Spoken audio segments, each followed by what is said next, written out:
আসসালামু আলাইকুম। শুভ বিকাল।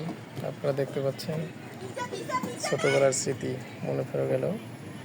ছোটবেলায় আমরা, এখন তো পোলাপান শহরে থাকে, শহরের বাচ্চারা তো এইখানে ধরেন স্টেডিয়াম আছে, স্টেডিয়ামে খেলাধুলা করছে, কিন্তু আমাদের সময় তো আমরা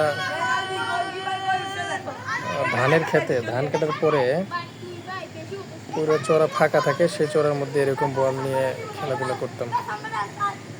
এরা তো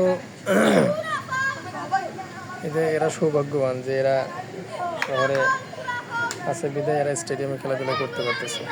আবার শহরের পোলাপান দেখি যে সবাই সৌভাগ্যবান, বিষয়টা এরকম না। ঢাকা শহরের পোলাপানরা তো আসলে মাঠই পায় না, ফিল্ড নাই, কোনো ফিল্ড নাই। ওরা তো খেলাধুলা যা করে মোবাইল অথবা ল্যাপটপ বা কম্পিউটারের যে গেমস খেলে ওইখানেই। তাছাড়া আসলে খোলামেলা মাঠ নাই, যার ফলে ওরা খেলাধুলা করতে পারে না। কিন্তু এরা বন্দর এরিয়ার মধ্যে যারা আছে এরা সৌভাগ্যবানই বলা চলে। এরা যে ফিল্ড পাচ্ছে, ফিল্ডে খেলাধুলা করতে পারতেছে।